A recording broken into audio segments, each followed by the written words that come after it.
কন্যা সন্তান জাইমা রহমানের মতো আমরাও আপনার সন্তানের মতো। জাইমা রহমান যদি আপনার কাছে কোনো আবদার করতো, আপনি কি সেটি ফেলতে পারতেন? তাহলে আপনি আমাদের এই আবদার কিভাবে ফেলে দিবেন? আমাদের আবদার কি আপনি পূরণ করবেন না? আসসালামু আলাইকুম, আমার নাম মেহেরুন সুলতানা। আমি চাঁদপুর সরকারি কলেজের অনার্স প্রথম বর্ষের শিক্ষার্থী। মাননীয় প্রধানমন্ত্রী, আপনি চাঁদপুরে আসে আমরা অত্যন্ত আনন্দিত এবং গর্বিত। ইলিশের বাড়ি চাঁদপুরে আপনাকে স্বাগতম। আমি বিগত 3 বছর ধরে চাঁদপুর সরকারি কলেজে পড়াশোনা করছি, কিন্তু বহু বছর ধরে চাঁদপুর সরকারি কলেজে অবকাঠামোগত কোনো উন্নয়ন দেখছি না। আমরা বর্তমানে চাঁদপুর সরকারি কলেজে প্রায় 17,000 শিক্ষার্থী আছি, কিন্তু সে তুলনায় জায়গা অনেক কম। আমাদের কলেজের পাশে কলেজের মালিকানাধীন একটি ভূমি রয়েছে, যেটি ব্যবহার করে আরেকটি ক্যাম্পাস করলে আমরা চাঁদপুর জেলার মানুষ এবং চাঁদপুর শহরের শিক্ষার্থীরা খুবই উপকৃত হব। এতে করে চাঁদপুর জেলার শিক্ষার মান উন্নয়ন হবে।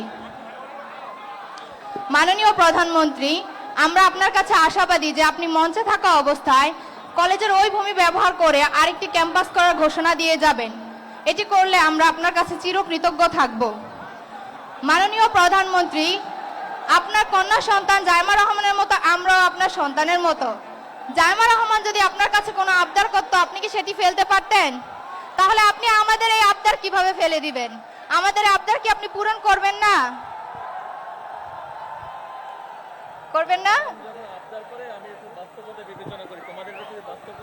অবশ্যই ইনশাল্লাহ করব।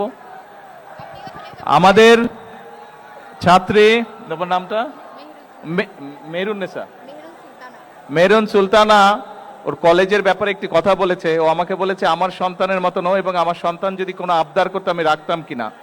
আমার সন্তান যদি কোনো আবদার করতো, সেটার যদি বাস্তবতা থাকতো বা বাস্তবতা থাকে, অবশ্যই আমি সেটা রাখবো। ও যেই আবদারটা করেছে, আমাদের শিক্ষামন্ত্রী মিলন, উনি এই চাঁদপুরেরই সন্তান, ওনাকে আমি এখনই নির্দেশনা দিব এটার বিষয়টার কি সম্ভাব্যতা আছে সবকিছু বিবেচনা করে। হ্যাঁ, কি ঠিক আছে? শুনেছেন? শুনেন নাই? আচ্ছা ঠিক আছে, তুমি তোমার কলেজের পক্ষ থেকে একটা দরখাস্ত দাও আমার কাছে। ওখানে যাও, গিয়ে প্রিন্সিপাল স্যারের সাথে কথা বলে একটা দরখাস্ত দাও, তারপরে আমি দেখছি। সরকার থেকে কিছু আইন কানুন আছে, কাজেই আমরা চেষ্টা করব সম্ভাব্যতা যাচাই করে বাস্তবায়ন করতে। ঠিক আছে?